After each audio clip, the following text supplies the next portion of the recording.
উহুদের যুদ্ধের দিন মুসআব ইবনে উমাইর রাদিয়াল্লাহু তাআলা আনহু শহীদ হয়ে গেছে।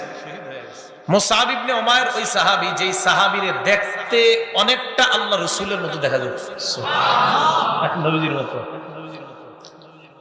উহুদের যুদ্ধে এক কাফের মুসআব ইবনে উমাইরকে শহীদ করে দিয়েছে। শহীদ করার পর সে ঘোষণা দিল, মুহাম্মদকে আমি হত্যা করছি।